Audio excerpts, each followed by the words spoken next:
Oh yeah, Judgmentalist back at you again, your favorite mind-reading podcast co-host with another episode of our travel-friendly podcast here, Big Sexy Digital Nomad. Today we've got a special guest who you'll find out about soon, and a little bit of beef is brewing here because I learned this weekend that my boy and your host, Big Sexy, has gotten on to Penn & Teller's Fool Us before I got on to Penn & Teller's Fool Us, so here he is, Big Sexy. What's happening, listeners? Thank you for chiming in. Good morning, good afternoon, good evening, whenever this is hitting your ear holes. We appreciate you being here. Yeah, so let's dive right into it. The latest episode of Fool Us, season 9, episode 9, I believe, is the one I'm in. I was asked by our good friend Matt Donnelly to be an extra. They needed bodies.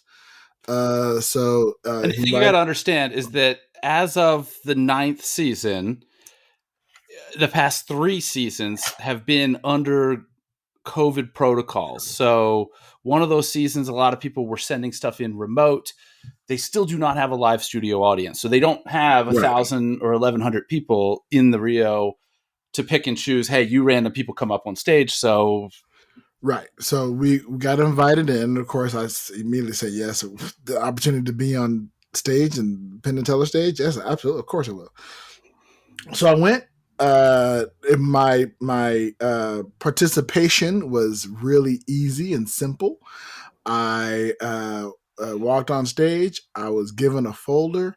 I held the folder until I was told to open it, and then I opened it. I don't want to spoil it, so you guys can go watch the trick. I don't want to tell what was in the folder or anything of those natures. But yes, I am standing on it, and it's funny. I've forgotten about it. You know. It kind of sits in the recess in your mind. I get a text message. Would you send it to me yesterday or the day before? I think it was yesterday. You sent it to me yesterday as I'm watching it, because I'm sitting there and I'm watching it and just kind of chilling out, because I don't watch it live when it airs on Friday evenings. I watch it either a day or two later on the CW app, and joined by 5 random people is so and so, and I'm like, I know that motherfucker. And I'm easy to pick out. 1, I'm the only black guy. 2, I'm in purple like I always am. And so maybe it's that I do a podcast with you once a week, so I see your face for over an hour. That too. You've gotten to know the face as well. It was a lot of fun. It was really cool, very interesting. Yeah, and so when you told, and I don't get really a chance to watch the show as much as I really want to. Like, it's a great show. But it's weird. I forget that it's on. I get caught up in whatever. So I started watching. And so I finally watched that episode. I'm like, oh, there I am. I'm on TV. Hooray. So, of course, I'm the narcissist of my personality will be sharing as much of that and clipping out. I'll start off by saying, yes, I was on Fool Us. Magic is in my life. I mean, I was standing there holding the envelope. So I must be, I'm a magician's assistant. I wish I'd had a skimpy bikini. So yes, that I have made it onto the televisions with Penn & Teller. Now, see, when you go on, however, Judge, it's gonna be, they're gonna say your name. Right. They did not say my name, but they also didn't tell you that you didn't fool them. True. True. They also didn't tell me that I did fool them. Also true. So, and they didn't quite acknowledge my personal existence, which is, which won't ever happen with Fool Us. Cause you were just up there flashing the privates, and we'll just leave that teaser out there to anybody who wants to go and go check it out. Fool Us, episode 9, season 9, episode 9. Check it out. If you're a supporter of Matt Donnelly, and then have a podcast called Abracababble.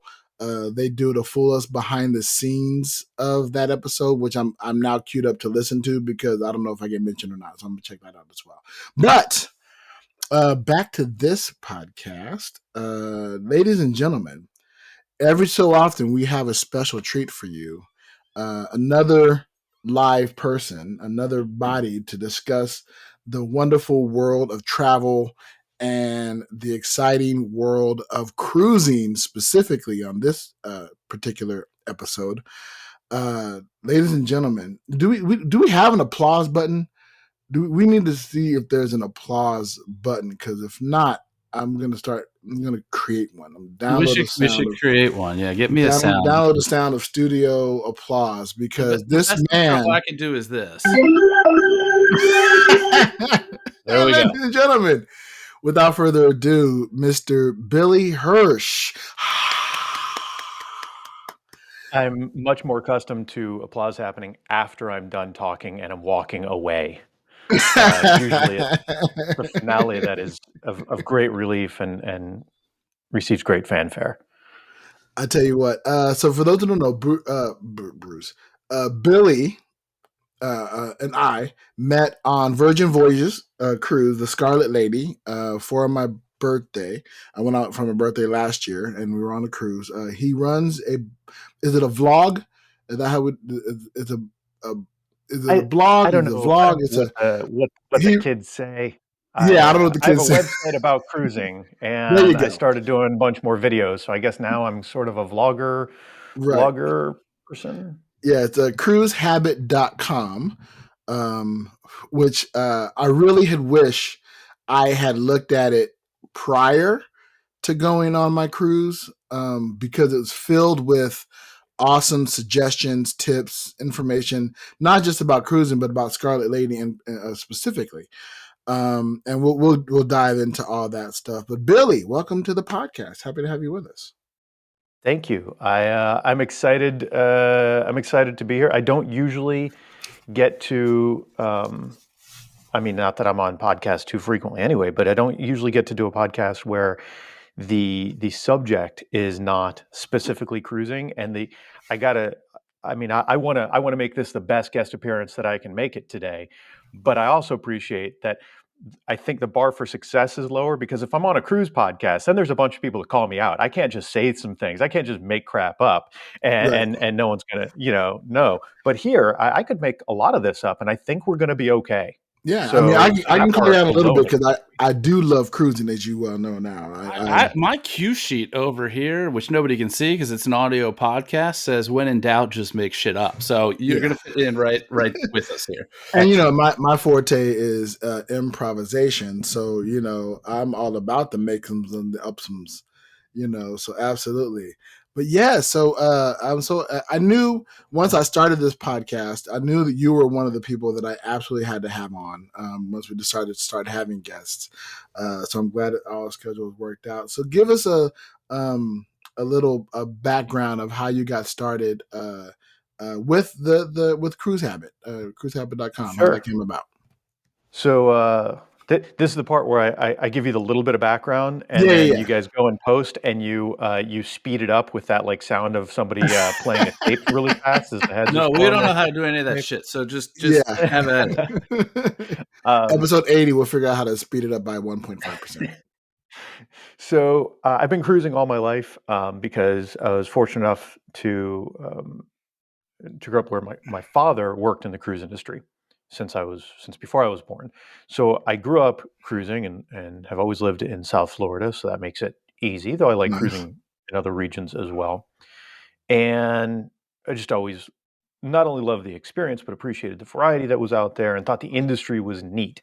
Yes, I like, who doesn't like being on vacation? Who doesn't like being pampered and whatnot? But I also thought the whole idea of having to operate this 24/7, 365 universe at sea was really cool. So as I grew up, I was like, well, one day I'm going to be an adult, and I'm going to need to figure out how to keep doing this when I'm not a guest of my parents. So that part is tricky and expensive to do continuously. But what happened is several years back, maybe 7 years ago, and actually I skipped over. There was a brief time I worked as a travel agent, but they work way too hard. And everyone should use a travel agent. We could talk about that. Yeah, we need to talk about that, because I have questions. I don't work as a travel agent anymore because a lot of work to do it well. And I also worked for a cruise line for a very short period of time. But about 7 years ago, yeah, we'll go with 7. I have no idea. I went out to Fort Lauderdale Beach. I live about half hour, 45 minutes from Fort Lauderdale. And there was this app at the time called Periscope. And man, I miss Periscope. Great organic discovery. It was a streaming app. Yeah, and what was great about Periscope is you could just open up, start streaming about whatever. And the people would find you based on what you were talking about and where you were. The fact that you had a bunch of followers, it helped, but you didn't need that. The organic discovery, the stuff you could find out there that was just interesting to you, no platform does it as well, in my opinion. So anyway, I opened up Periscope. I'd never used Periscope. I'd never broadcasted on Periscope before. And I started broadcasting as ships were leaving Port Everglades in Fort Lauderdale. And I'm talking about the history of each ship and features and tonnage and little trivia and where the ship's going. And people are asking me questions. And the questions were just coming at an insane pace. And I'm trying very hard not to do this now, but I tend to talk very quickly. So that made me speak even more quickly because I'm trying to answer everyone's questions as they're scrolling across the screen, and I don't want to miss anything. And I was out there for a couple of hours as maybe 7 or 8 ships left that day. And it was so much fun. And people kept asking, where can they find more information? What's your website? I was like, I don't have a website. I'm just having a good time. But it was so much fun that I went back the next day and I did the same thing. And the same thing happened. Lots of questions. And people kept asking, what's your website? So at the end of that day, I was like, well, time to get a website. Probably, probably do this. And that's how it was born. And just started with me writing a couple things here and there. I tried to generate, like you do with a podcast. At the very beginning, you try and like front load everything because you don't want somebody to go to a website and there's like one article, right? That's awkward. So I worked at a crazy pace the first few weeks, I think, putting out like one thing every single day at least. And didn't even know the direction it was going to go, didn't know whether it was a hobby or a business. I had no idea. And it just grew over time and continues to slowly but steadily grow. And now I do video and I host some group cruises and occasionally go on cruise podcasts and get interviewed by publications read by octogenarians the world over, like Reader's Digest. That was a good one. I thought, wow, all of my friends' grandparents are going to be so jealous when that happened. Yeah, you're going to get a lot of different. Now, do you get questions from have been on those type of podcasts and that with that kind of clientele, has it altered the way you view information gathering? Like, are you now, when you go on a cruise now, right? Mm-hmm. Because having grown up on cruises, I'm sure alters the way you experience cruises. So yes. what you're seeing, if we were able to see, listeners, what you don't know what you're hearing right now is somebody who's been cruising all their life, somebody who's been cruising about half their life, and somebody who just went on their first cruise. Yeah. After a lot of badgering and belligerent, my illustrious co-host finally went on his very first cruise. How many months ago? 3 months? 2 months ago? It was the first week of December, and my second cruise is in 2 weeks. Yeah. Were you on, 2 weeks am I remembering right that you were on a Royal Caribbean ship? Hold on. What is it? Carnival. Okay. Because I remember there was mention at some point. I don't remember if it was on another episode or if Big was telling me, but I remember at some point there was mention. Couldn't recall. Yes, I've apparently made I didn't realize how much I made the rounds as I go through this process of clearing out the houses and doing stuff in my mom's garage. I'm finding all of our old memorabilia from other cruises that we've done. You know, I go through boxes of papers and stuff like that. Oh, look, here's the itinerary from Princess Cruise that we took when we cruised from, California to Hawaii. Oh, yeah, that was Princess, right? Oh, yeah. Oh, I've done Royal Caribbean. I have the Royal Caribbean stuff. Oh, look, here's a Carnival that I went on a bunch of times, We did Norwegian when we did our honeymoon, and now Virgin Voyages. And so it's like, heck, I think the only big one I haven't done is NCL. Is that what it's called? They are a giant player, so they're one of what we call the big three. And the big three refers to Royal Caribbean Group, Carnival Corporation, and Norwegian Cruise Line Holdings. And the reason we call them the big three is because each of those companies, most listening are probably familiar with Royal Caribbean, the cruise line, Carnival, the cruise line, and Norwegian Cruise Line. But those companies, those parent companies, also run many other lines. So Carnival Corporation has, just to name a couple, Holland America, Princess, Cunard, Seabourn, Aida. Those are just a few. They have others. Royal Caribbean also has Celebrity Cruises, Silver Sea, and part of TUI. I don't even remember how that business relationship works exactly. And then Norwegian Cruise Line Holdings has Norwegian, Regent, and Oceania, which are both really upmarket lines. So the reason that they kind of do that is because I always say cruising is not one thing, right? Whatever you think of cruising, you're both right and wrong at the same time. Because most think of the what we call now contemporary market brands for those big three, the NCL, the Royal Caribbean, Carnival. Not realizing like that's just one type of cruising, and even within that, there's variety within those lines, and and their fleets, or between those lines and their fleets. But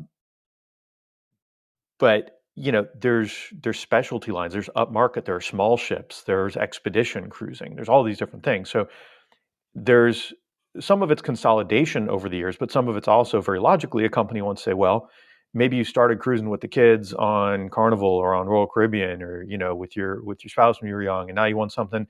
You don't need the water slides, you don't need the loud parties. You want something little more upscale, nothing too crazy. Little more calm, a little more your speed, maybe more the music you like, more the type of cuisine you enjoy, and then maybe from there you graduate further into the luxury small ship lines or some of the specialty stuff. So that's why we say the big three. Now, interestingly, on a global scale now, MSC, which if you've ever seen a container ship or a shipping container go by that says MSC, that's the same company. I think it's a Mediterranean shipping company, and someone can correct me if I'm wrong there. They are one of the largest shipping companies in the world, and they are also, by passenger volume, the third largest cruise line in the world. In the U.S., though, they're like number 4 or something, because they are much more rooted in Europe, but they're working aggressively to become more and more popular in tap into the U.S. market, get some of them U.S. dollars. Where because Americans cruise per capita more than anyone else. It's Americans, Canadians, Germans, Australians, and Brits. That's because Americans are trying to get the fuck out. That's why. Somehow I feel so late to the game going on my first one late last year. Yeah. It's never too late. It's never too late. Here's the thing. Whenever you start, you're likely to keep going. As you know, you said you've got another one coming up, right? A stat that's been true for decades is that 9 out of 10 people who take one cruise take another. Yeah. There's no drug with that kind of repeat rate, right? Like that's kind of insane. Right. And I'm convinced that the majority of the 1 in 10 that don't, they just didn't take the right cruise for them. Because I told you, there's all this variety. Cruising isn't one thing. So if you go in and you have not a great time, now, not for all those people. Some people, maybe the concept overall isn't for them. Maybe they're so prone to motion sickness that they just can't do it. So by the way, most people, even if you get motion sick on a boat, you feel fine on the ship. Yeah. But I'm convinced that a lot of those 1 in 10 that don't take another one, it's just they didn't take the right one for them. They don't realize the varieties out there. I've said to people, imagine if you went to one restaurant, first restaurant you didn't love, and you're like, I don't know, restaurants. I don't need restaurants. I don't ask for me. I'm not it's not my thing. Out. Yeah. That's the kind of same mantra I have. I always say, look, if you had a bad experience on a cruise, you just didn't go on the right cruise. You didn't go on a cruise that was catered to whatever you liked or whatever, or if because the world is imperfect. So if imperfect thing, if you might not have a perfect cruise. That's something invariably is going to go wrong. Sometimes it'll be something small, sometimes it's something major. I have never had a perfect cruise. Like everything went exactly according to plan, and I did everything that I wanted to do, and I saw these amazing just like any other trip every single time, just like every other thing, or any other life experience. Right. Yeah. And so I'll say, look, but I'm a strong proponent. Now, the only people I've ever talked to that absolutely will not cruise are people that I know that are deathly afraid of water. And I said, And I they're get probably it. not even, that's I fair. understand. We all have and they're not fears. going to the beach or anything like that, right? Right, right. And I said, okay, I understand that. And I understand that your mind breaks down when you think about the concept of where you are. I said, but however, if you never left the inside of the cruise, you wouldn't know unless you kind of look out maybe a window at some point in time. Or, but if you're just walking through the lobby, I often forget I'm on a ship. Like that this thing is moving across water because I'm sitting down at a casino. Yeah. You know, I'm at this lovely dining room having this amazing steak dinner. Right. And then every now you feel it rock just a little bit like, right. I'm on the ocean right now. you know. So I said, I even do those think it's people. funny when somebody tells me like I wouldn't go on a cruise. I can't swim. Like if your ability to swim comes into play on a cruise, things have gone so far south. So Uh, wrong. Yeah. You have so many other problems other I than can't that. fly, Yeah. but like I get on airplanes, you know. Right. I Exactly. would imagine, and I don't want to scare anybody off or anything, but if you were at the point that your ability to swim mattered when you were on a cruise, it's probably too late anyway. Yeah. Right. Yeah. Yeah. You know, you're not, it's not a requirement on the cruise ship to go in the pool. It's not a requirement. I know And you for a might lot of think it cruising, while is. we picture the tropical stuff, for a lot of cruising, depending on where you're going, the type of ship, what your goals are, pool may not be on your radar. If you're doing Exactly. an Antarctic cruise, you really don't care. If you're in the Med and every single day you're spending full days or even multiple days in port, you're probably not even going to see Exactly. the pool. Now, how many cruises would you say you have been on at this point in your life? I'm sure it's in the hundreds, probably low hundreds, but I don't know. So It's yeah. I was interviewed for, I mentioned joking about Reader's Digest, and no shade to those who read Reader's Digest. I remember reading it because I used to get it for free when I was a student. Yeah. But it's a somewhat older publication that is popular with folks With the that have more octogenarian experience being crowd. young Right. than we do. So I was joking about that. But when I did that interview, after it, they were just getting ready to publish it. The person that they kind of wrote it like in my voice. I forgot how they worded it, but Mhm. they reached out and they said, "Hey, my editor wants to know how many cruises you've been on. I know you said you're not sure, but they want a number and they want it to be over 100."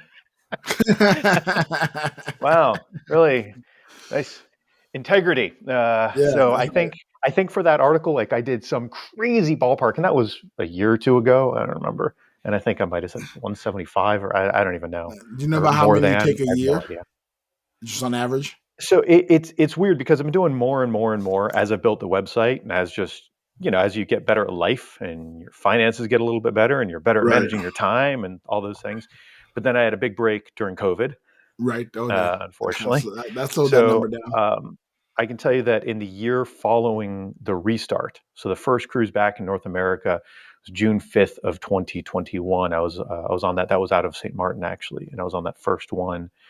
And in the year following that, I spent about a third of the year on ships. Oh wow. I have the Okay. number somewhere if I dig through my phone. No need to dig. That's fine. Our listeners are fine with generalized information. Do you So guys I'm have show looking at your notes website, on the and show? first of all, again, cruisehabit.com looks like tons and tons and tons of information here. And it's a variety. I mean, there's stuff on, Virgin Voyages has been mentioned. You've got Royal Caribbean, you've got Disney, Norwegian, a little bit of everything.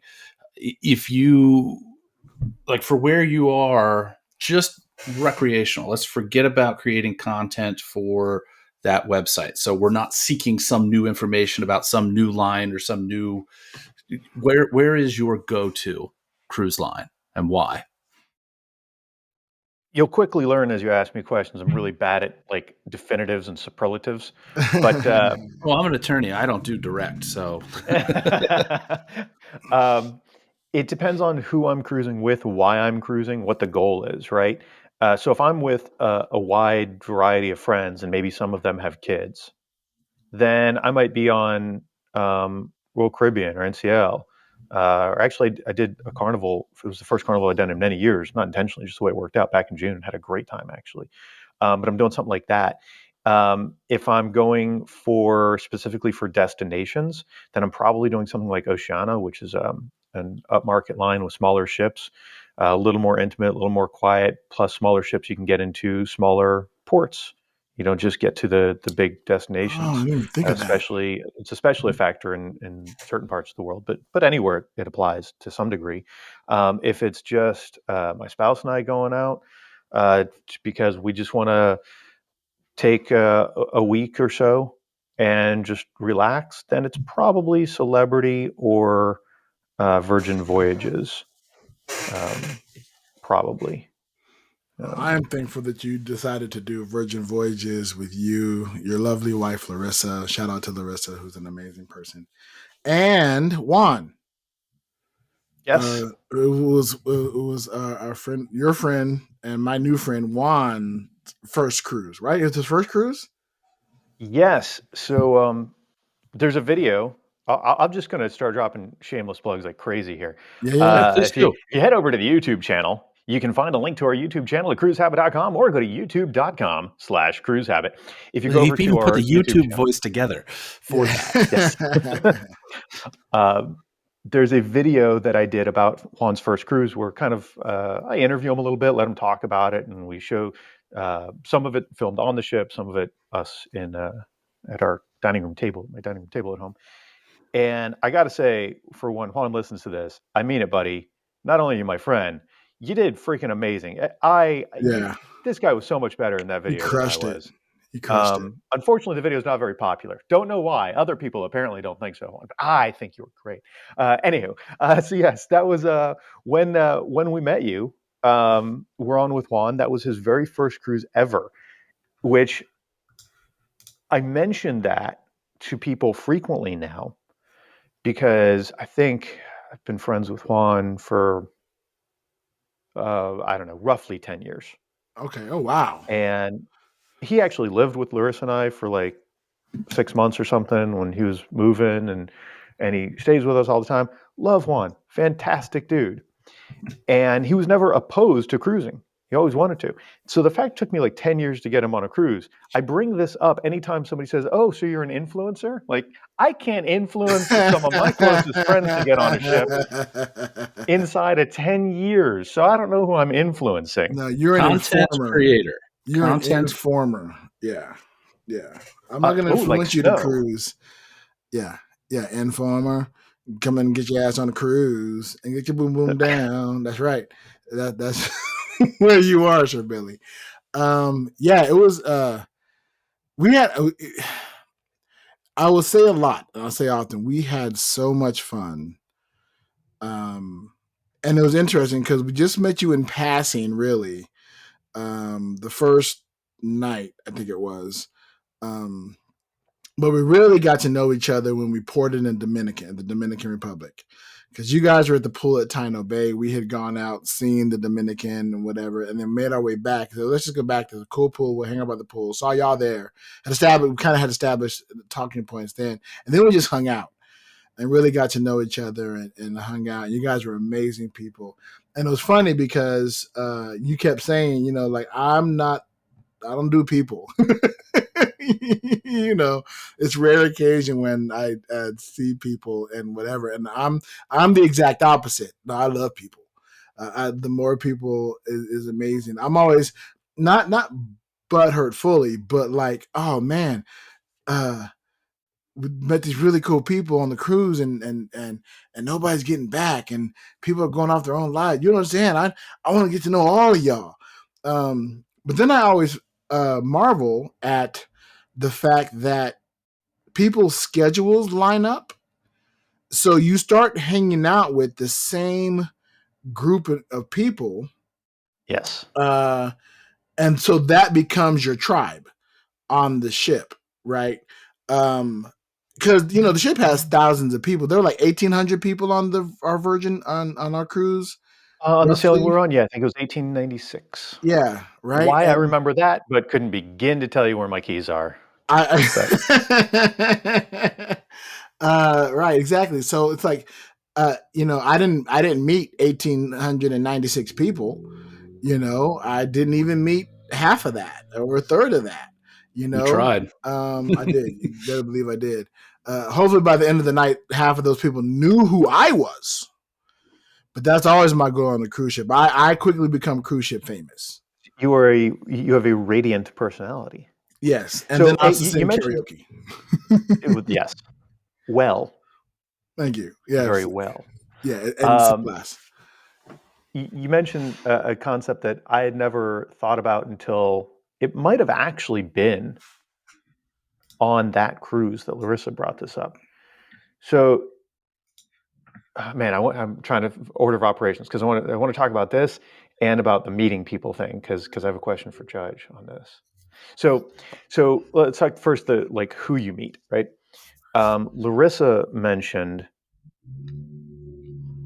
recently, maybe it was on that cruise, that there was one day she got up early for some reason. I don't know, she just couldn't sleep or whatever happened. We're definitely late risers, right? And this is why we're friends. It's like it's a whole nother set of people, like that you don't see on an entire cruise because they have a very different schedule than you do, right? And I'd never really thought about it, but it totally makes sense. Of course, there's other elements too, right? So if I don't gamble. I have nothing against gambling. I gambled for the first time, well, technically second, on a ship just like a couple months ago. I just find so many other ways of losing money. Seems unnecessary to me. The gambling is why I am going on my second cruise in such quick progression from the first one, because I spent a decent amount of time when we were out at sea as the degenerate that I am, right here to my heart. And they're like, "Oh, come back," because I was fleecing them. You got a casino offer. Yeah. I was fleecing them for quite a bit of coin that week, and they were like, "Can we get another crack at that currency? Come on." That is a benefit, potential benefit of that. But like that's another example. Like, so people that hang out in the casino, that's a cohort that you're gonna run into over and over again, right? And I may not run into some of those folks because they spend a lot of time there and I don't. Though I don't mind just walking through and hanging out there as much on some ships, including on Celebrity, Oceana, and Virgin Voyages, because there's no smoking in those casinos, which some may hate, but I personally prefer. No shame to those who smoke, but I'm asthmatic and I don't want to sit in a smoke box for hours. And I will run into the entertainment crowd because I do all the entertainment. I do karaoke, all the shows. I hang out with the performers. All those type of events you will find where I go. So I meet those kind of people with those kind of same interests, right? The last night of our cruise, we all hung out in one of the private karaoke rooms. And just sang karaoke and was very stupid. That's hilarious. It was great. Yeah. So the different circles you run around. But you said you had a question for Judge. I'm intrigued with what that is. Oh yeah, because you mentioned that you want to meet everyone, and I'm not a people person the same way, right? Now that doesn't mean anyone listening to this, by the way, when people come up to me on a ship and they're like, "Oh, like your video," or "I hate your video," whatever, that's fine too, as long as you watch. Your ad's paid the same either way. That's right. But I enjoy meeting people. I'm not that much of a jerk. I just I don't commonly meet folks and think I hope we get to hang out again. I might say that, but like, when do I actually mean that? Right. And that's a rare and wonderful thing. I love when it happens. Yeah, I can't help but notice, you haven't come to visit us, and that's fine. That's fine. So, maybe it's maybe us. Yeah, I'm just being a jerk. Oh, no. Make no mistake. We're coming to see you in April. I know. Actually, I when I was listening to a show the other day, I was like, I got to find out what dates they're in town because I'm in and out of town a lot. Right. So anyway, my question for Judge was this: Because you are a magician, correct, or an illusionist? Yes. I don't know what term you prefer. What term do you prefer? What I do mostly falls into the stage mentalism category. At least that's kind of the where I want to be long term. However, I do a lot of walk around and strolling stuff. I do weddings, things like that. Um, all of it's good, all of it's fun. I enjoy the interactions that I get in all of those places. But like my ideal spot is to be on stage doing, depending on the venue, 30 to 45 minutes to an hour of basically Mentalist work. a mind reading type of show. Gotcha. So it may, depending on the venue, apply in these circumstances, but I suspect it applies more when you're doing walk around and up close stuff with folks. I suspect a lot of people want to talk to you, whether it's the like, how do you do that? Like, yeah, I'm going to explain it to you, or or just wanting to talk because now you've made a connection with those people through your performance, and that connection, to at least a degree, is kind of one way, right? Like when people walk up to me on a ship, and I've seen your videos, they'll start talking as if we know each other. I'm like, well, camera doesn't work the other direction. Pleasure to meet you, though. So I'm wondering, like, how does that, whether it's when you're traveling for a show or you're in town, or like, does that sound like a similar type thing that you deal with, where you have a lot of interactions with people, and they might be very positive interactions, but they're still very fleeting by their nature, right? You're not thinking like, oh yeah, let me get everyone's number and I'm going to follow up with these people. No, I think that it's very much akin to any of the forms of content creation, whether it is podcasting, whether it is doing videos on YouTube or otherwise, because over a period of time, whether that be a very short but meaningful engagement, doing some sort of routine for somebody in a close-up setting, or over time, like on YouTube or in a podcast, where over time, if people are continue to listen, they're getting little hints and they're kind of getting an idea of who we are or who you are or whatnot. It is that one-way sort of conversation where, as the consumer of that content, you feel like you're in the room having a conversation and getting to know those people. Whereas, like you said, the camera is only going one way. So the ability to really, other than in the scenarios in which I am specifically doing routines where I am reading people, reading mannerisms, and trying to get to know them for the purposes of the performance, it's absolutely a thing. And the funny part about it is, Big Sexy mentions just wanting to run out there and meet all of the people and everything like that. Very, very much. Everybody, I'm here. Very, very much a full-blown, legit, certified, extrovert. I, on the other hand, am an introvert who publicly plays an extrovert as a character. And I think that for what you're telling me, that I kind of feel that similarity there, where I will put on, I have no problem with it. It's not like again, I'm not whatever. And if there are times where it's like, oh dude, let's go hang out and let's go do this thing, I'm not necessarily going to be the guy that's like, well, unless it's something super repulsive to me that I absolutely don't want to be a part of, I'm not going to drop my typical, well, I got some videos to return, and I don't know when the Blockbuster closes, so I gotta roll. Maybe I'll catch up with 2007. You. Right. So the late fees are accruing, and I got to get to work on this thing. Like for karaoke, like I can't sing, I won't sing. You want to put on Tequila and stand me up there on stage where I only have one word? Okay, fine. But I'm not getting up on stage. Yes. I made a mistake years ago, like probably 20 years ago, completely bombed at some sort of scavenger hunt type of event. I won't go into the details of what it was. And a group of us, as part of this scavenger hunt thing, were supposed to go on stage and do karaoke. And the song that we picked was, I think it's Motley Crue, right? Girls, Girls, Girls. Boy, oh boy, did we learn that there are more than 3 words in that song. Because there were, but it's, like that's probably the last time that I've actually stepped on stage for karaoke, because it's not my thing, but I'll go hang out, but I'm not necessarily going to seek that out. Do I find it enjoyable? Do I find it, I've got Vegas friends that are magicians that almost exclusively do strolling and close-up stuff, that they start their night hopping to different karaoke places around town because they know that there will be people there. They know the condition of those people, and they know that it's just kind of the perfect atmosphere for them to then just go and start strolling and approaching people, because it just kind of works, I feel like they might have similar marketing people, like similar people advising on their business development as escorts. Exactly. Go to karaoke rooms. You know the condition of the people there. Exactly. And the thing about karaoke crowds is the majority of people are just waiting to sing. And so they are there. They're not so much enjoying the show of people singing as they are biding their time until it is their turn to be the performer.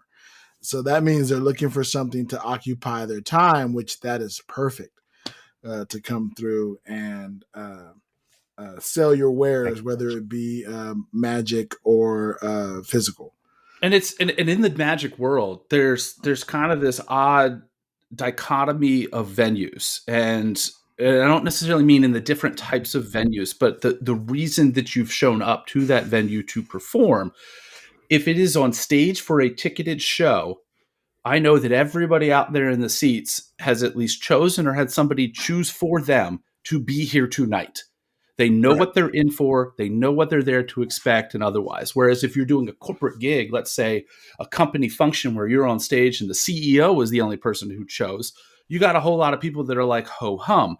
If you are hired to do strolling at a restaurant or a bar or whatnot on an off night to draw people in, sure, some of those people may have been drawn in by the fact that there's going to be a magician there, but there's a lot of people that are just there because they're there and don't necessarily want to be bothered with that.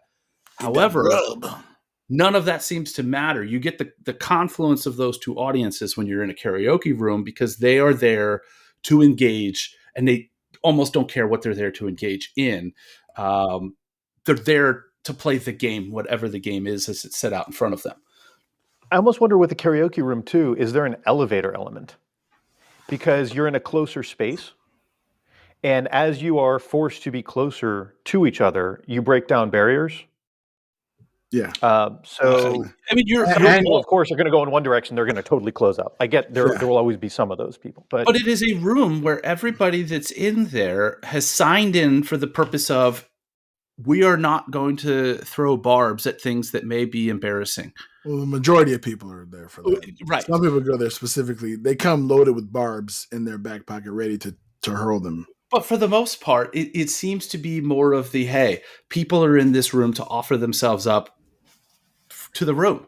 So having somebody walk through that's there offering themselves, not necessarily in the same way that the focal point of the room is, but it's kind of the same thing, and it goes and it jives. So, right. I don't know, maybe I will, I did not in the last cruise go to any of the karaoke stuff, but perhaps this time I will. I also didn't go on my last cruise to perform, although I did have the opportunity to do so in a small... I was going to ask, did you perform any magic while you were on the last cruise? So the funny thing is that I ran into several guys. The Carnival cruise that I was on at the time was a 5-day cruise, so they did not have a stage performer.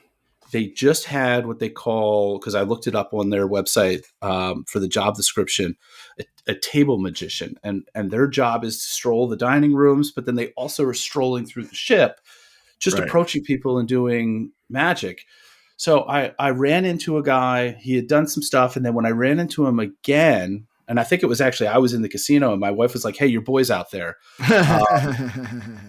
So I ran out because I wanted to know, like, what is this gig you have? Tell me the details, because I wanted to know, is what you're doing, are you like locked in 6 months at a time, or is this something that they might hire me to do 6 times a year?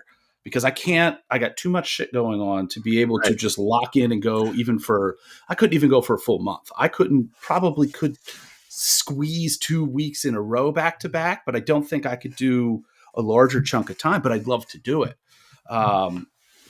And so he's there doing some stuff. He's like, oh, you do, and we're having this conversation. He's like, oh, you do magic. He's like, can you show me something? I'm like, yeah, give me a deck of cards. And I just go and do something. And some of my favorite stuff to do in a close-up setting, which again is not my wheelhouse per se, but in a close-up setting, my favorite stuff to do is something where I'm taking your deck of cards.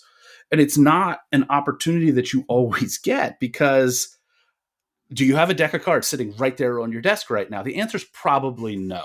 Walking through a normal bar or restaurant where random people are, show of hands, seeing none, how many of you have a deck of cards on you right now? None. Next to none. So the opportunities to truly get to do what we call borrowed deck routines are few and far between, because again, this is not the old days in the 80s and 90s of every time you're on a Delta or United flight, they're handing you a deck of cards and you've got playing cards coming out your ass. Like, listeners, this is your incentive now to go get you a deck of cards and keep it on you at all times. Exactly. You should always carry a deck of cards and a normal, plain old deck of cards. So no magic, no gimmick stuff or anything like that. Because to me, it gives me the ability to prove to you that I haven't done anything ahead of time to prepare for this. As a matter of fact, listeners, if you write in with your address, Big Sexy Digital Nomad will send you a deck of cards.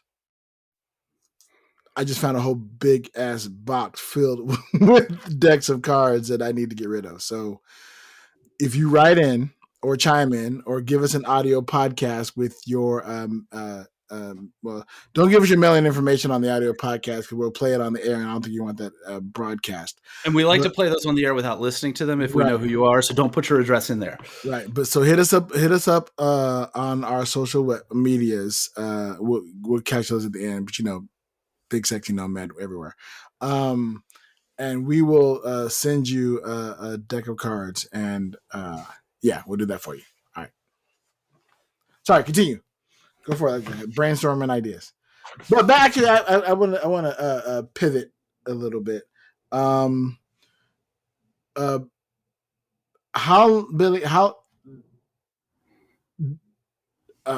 how I want to word this question, because it's about your wife.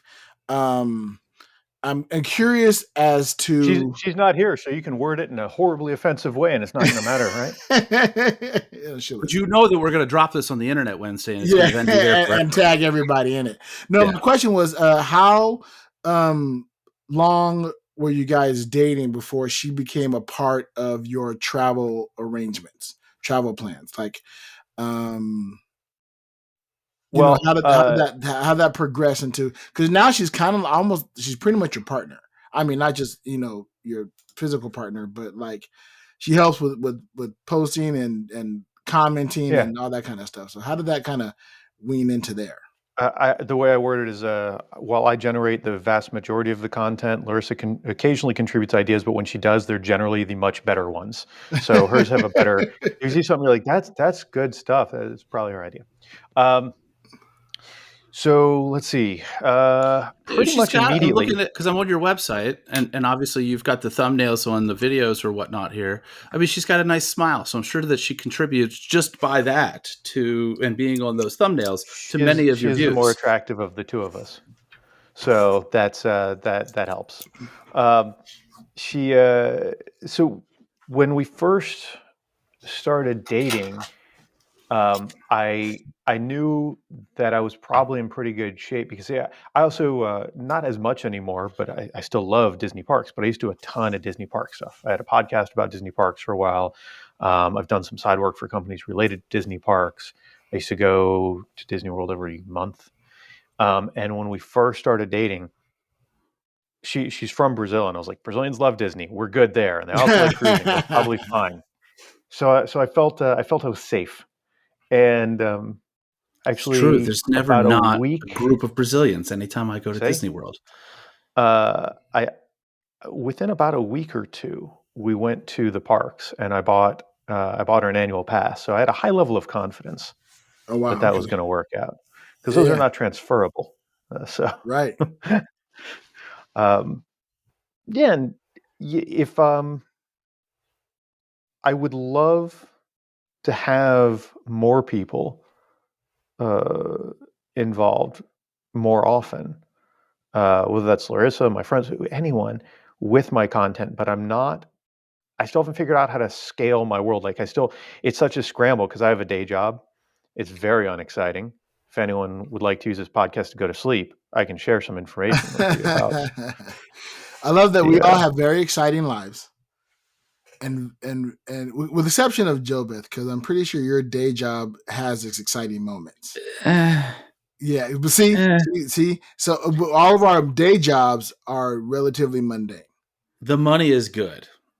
I'll just leave it at that. I can't even say That's that. why I do mine. Yeah, I can't even say the money is good. The health insurance gives Yeah. us that. It gives us that. My wife's day job is excellent. That gives us the money.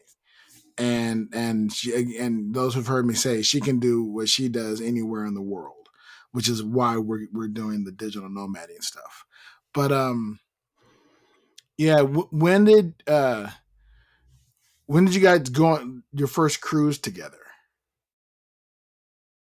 Oh, that's a fantastic question. I don't know the answer to that. It wasn't long. After it was probably in the first year, but we certainly didn't go as often back then, because that was like post, you get to tag along with your parents all the time, but before you have the means to take a lot of trips yourself. Right. So it wasn't long, but it also wasn't frequent back then. Right. That was a dark time in my life when I only got to cruise once a year, or whatever it was. Yeah, it's funny. Hashtag privilege. Right. I always sit here envious, mildly envious of, Billy is living half of the life that I want to live. He's cruising all the time and talking about those cruises, and he has the next one on and the next few planned up. Which I am in the February 2024 cruise group, or December 2023. December December 2023. 2023, Yeah. virginvoyagesgroupcruise.com. Join us December 2nd, 2023 on Valiant Lady for 8 nights in the Southern Caribbean. Yeah, that'll be a good time. Yeah. For a split second, when you said February, I was like, holy shit, are you on the cruise that's like in a week and a half? Because I have No. another one going out February 22nd. See, that's what I'm talking about. That's what I'm talking about. That's the life, and I'm looking forward to. Yeah, I'm excited. Like, part of me goes, oh man, I really want Billy and Larissa to be on Valiant Lady when we do our 15-day transatlantic. I know you guys aren't going to be able to, but it's that kind of hopeful. Like, oh man, this is the kind of cruise, because it's different from any other kind of cruise I've been on. It's the very first. It's one way. It'll be the longest at sea that I've ever been, because it's 8 days at sea. I think the longest I ever did was 4 days at sea when we went to 3 or 4 days at sea when we went to Hawaii. Have you done any transatlantic or super long cruises of that nature? I've done transatlantics. The longest cruise I think I've done is 12 nights, I think. I think I've done a couple of 12-nighters. And I've done transatlantics, but I am envious of what you're doing for a couple reasons. One, because the two of you will be there, and I'd love to hang out with you again, especially on a ship. But the other reason is because there are two when somebody talks about a transatlantic, there are two different things they can mean. So you have Cunard Line, which is the only company still operating regularly scheduled transatlantic voyages. They do so on the Queen Mary 2, QM2. Okay. Which kind of replaced what was my favorite ship, the QE2, Queen Elizabeth II, the last of the classic ocean liners. And that's a totally different experience, right? I described the QM2, the transatlantics on Cunard, as being like Titanic before the iceberg scene. And that you have some people are doing it because they need to get from point A to point B, and they'd rather do that than flying. Right. Some people, just because they want the quiet time at sea, they want that uniquely Cunard experience. But either way, it's something that the cruise line scheduled, and the attraction is that sailing. Okay. And then you have a different type of transatlantic. And there are other things that fall into this, not just transatlantics, but that's what we're talking about here. And these are called repositionings. Right. A repositioning voyage is when,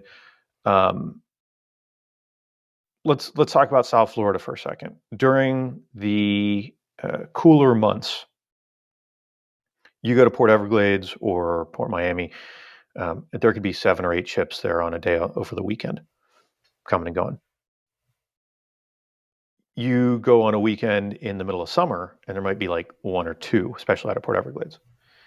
And the reason is a bunch of the ships, they left for the summer to go to the Med or to Alaska. A hotel has a slow season. Having a slow season on a ship is kind of a failure because you can put that ship where it's not going to be slow, where it can make money. Right. So they reposition ships, right? So there is obviously some level of novelty, and there are people that want to do those reposition sailings where they say, oh yeah, I want to get on whatever ship it is, whatever type of cruise line it is, as the ship repositions from South Florida to Alaska, or South Florida to the Med, or at the end of the season from the Med to South Florida. It's the or ship New that's York or whatever. repositioning. When they were saying repositioning cruise, I thought they meant people. Well, you're repositioning. I am repositioning from the United States to Europe. So I figured, we must be on a repositioning cruise because that's what we're doing. No, the ship is... Ladies and gentlemen, here on Big Sexy the Digital Nomad, even the host can learn shit. The light bulb moments are always near the end of the episode. Just so you know, for anybody who doesn't tune in, just happens to be tuning in for the whole episode this time, the light bulb is always at the end. You've just experienced what I believe alcoholics refer to as a moment of clarity. So yes, that is when the ship is repositioning. And again, for a lot of folks, that's not as appealing as I want to go to a whole bunch of different places. Right. A lot of folks don't want those many days at sea. They also take longer. Most modern ships, you could get across the Atlantic in 5 days, give or take. Some of them a little shorter, some of them a little longer. Right. But they'll often take much longer because you burn way less fuel going slower. Right, and it's sometimes an opportunity for cruise lines to do some additional maintenance tasks, things that are not so big that they need to go into a shipyard for dry dock, but they're not so small that it would be as easy to do on a quote-unquote normal cruise. They're very rarely notably disruptive to guests, right? Maybe one day a lounge is closed because they're just redoing all the furniture, but it's like might be one lounge one day or something. And sometimes it's not in guest areas that they're working on these things. So it's a way of burning less fuel and giving the cruise lines an opportunity to take care of some stuff they need to do on these repositioning sailings. So I've never done one of those, and I've long wanted to. Oh, interesting. Well, we'll have to. What we'll have to do now is we'll have to find a repositioning cruise line that's repositioning from Europe back to South Florida. And then you guys fly out, hang out with us, and then we all hop on that ship and we all come back to Florida. I'd be down to do that. Yeah. And it might be easier in the future. So as I mentioned, I have a day job, and Larissa has a day job, and we obviously we both have very generous vacation policies, but not so generous that we can spend a third of the time off cruising. Right. So we often work from ships. The challenge has been internet quality. It varies a lot by region and ship. So the same ship could be great in one area and terrible in another, or just be terrible everywhere. It just depends on what they're using, what backhaul, and there's a lot of variables. That's quickly changing because of Starlink. And I'm not one of these like fanboys that's going to be like, oh, everything Elon Musk touches is wonderful. It's just a fact that Starlink offers not only lower latency. We won't get into the difference between that and bandwidth. I got an article about it. I think search speed of light on cruisehabit.com. But the advantage with Starlink, in addition to the better performance, is that it is so much cheaper than the previously commercially available solutions that cruise lines and others, cargo ships and stuff like that, use for connectivity. So much cheaper that they can essentially afford to put more nickels in the machine to give it more speed, more availability, and that the global coverage footprint is greater. That's why I said, some ships now, it might work great in the Caribbean, for example, but like you go in the middle of the Atlantic and like there's nothing or near nothing. So as that situation very rapidly changes, which is why everyone's changing over to Starlink, because it's an easy value prop for you, like the cruise lines. Hey, we can do something better, and it's going to save us a ton of money. Why? No brainer, right? No brainer. Yeah. So as that changes, that means that it could be a lot easier for us to do a repositioning, maybe coming back with you guys. Yeah. So we're looking, that's going to be the interesting component of our journey, because the wife will still be working. I will effectively be retired once next month. I'm retiring next month. I'm just putting that out there now. Whee! The wife will still be working and seeing clients and things of that nature while we're on the cruise, right? She's not planning on taking that time off because, again, we need that income. So, and you're on Valiant, and yes? We're on Valiant Lady, yeah, which has Starlink. Yes, yeah.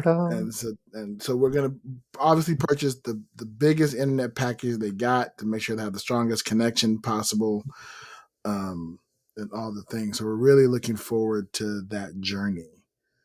So I'll give you. So just so you have the dates, and I'll also give the dates to people. We didn't get to discuss today that I had planned on talking about the freaking Super Bowl. The Super Bowl was yesterday. Superb Owl. As of this recording, the Superb Owl. And I had all kinds of questions for Joe Beth, who deals in the world of the NFL. Next week we'll do it. Teaser. Yeah, so we'll get into some sports talk next week. We had a wonderful guest on, and so I anytime I get a chance to talk about cruising, I will do it. I will lean in, and because cruise is life. And before we wrap for our listeners, I've kind of taken some time to peruse cruisehabit.com here.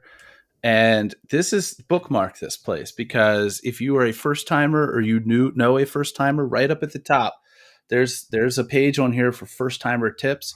There's a drop down for cruise lines, and it's got a ton of different ones. So all of the different intel kind of things that are happening there, cruises that you guys are obviously on, info on that December 2nd adults only cruise on Virgin Voyages is all right there.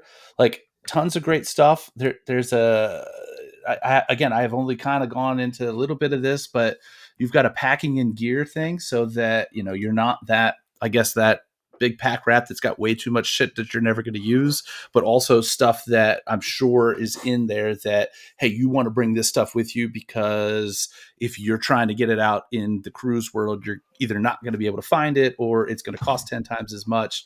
Like in the brief moments that I've kind of been able to peruse this, tons and tons and tons of value. There's great information on that. As I said in the beginning, I wish I had access to that prior to our first cruise, because it's been fun going back and watching the previous videos and your current videos as things upgraded, and your experiences like on the Disney cruise and on the NCL line, I believe you just did recently. Prima, yeah. And a message board. A message board. So if you end up wanting to link up with cruise friends and stay in touch, send messages on the message boards. Use that to meet up with friends. For the love of God, do something with the message boards, because I launched the message boards like right before COVID, so I didn't exactly get good momentum on the message boards. So gotcha. Please use the message. I will start utilizing the message, especially for See, the last cruise I went on, it was definitely that octogenarian crowd. We were sat at a table with, I think, 10 people total, in the normal dining room. And there was back up. Yeah. So this last cruise that I was on, as far as like linking up with cruise friends, was like all octogenarians. So, we were at a table with just a bunch of people that, we weren't necessarily going to link up with. They may not have even had the traditional social media that the rest of us do. They absolutely did not. But for those who do, and maybe this next one, I start steering people toward the website and the message board, because why not? Yeah. Please do. And I mean this. When people reach out, anyone listening, reach out to me. Tell your friends to reach out on social media. Just search Cruise Habit. I'm on all the social media things. Yes. I'm happy answering questions. And I'll post. I'll try to remember to post some stuff up and tag and all the kind of things as well. I appreciate that. I appreciate that. I got to throw this in real quick though. You mentioned sitting at a table with other people. Yeah. On no cruise line, is that something you have to do? Some folks say, like, will say that they don't like that element, or that's even one of the reasons that that they don't like cruising. Some people love that. That's great. Yeah. So some cruise lines don't do that at all. Like Virgin, for example, things just work differently. But in general, in fact, I have an article all about, like, you don't have to dine with strangers. Just share who you want to dine with. Like, tell them what dining arrangements you want. Go on there day one, head to the restaurant, be like, we want a table just the two of us, and if you can put it in this section or by this window or whatever, put those requests in. I never sit with strangers, because what if they suck? Yeah, right. Or, they're just boring. They're just drab. What did they think that about me? Stink. What do they smell? So, like you said, you're on all of the socials. Obviously cruishabit.com. Big Sexy, how do we find you? I'm at Who Is Big Sexy across the board, on all the locations. And you, Judgmentalist? I am Psychic-ish on pretty much everything that matters. And then if you just go to the Facebook and type in Judgmentalist, that will bring you to the Judgmentalist page there as well. And you can find us collectively at Big Sexy Nomad on all the different socials. You can go to the website bigsexynomad.com and leave us an audio postcard. If you want to go directly to that audio postcard to record it, just go to prankcall.me. That'll cut through any of the rest of the website and go straight to the audio postcards. Absolutely. Well, Billy, it's been a pleasure having you on. Pleasure has been all mine. It's been a lot of fun. We're gonna have to do a second episode of this and get Larissa on as well. Have a joint discussion and talking of cruising and everything like that.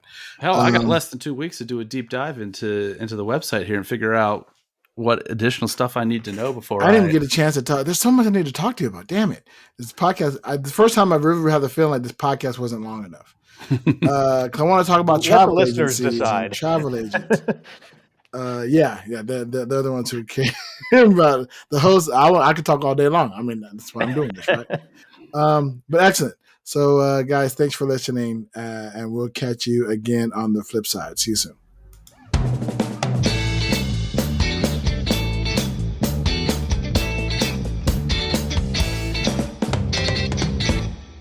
Safe travels.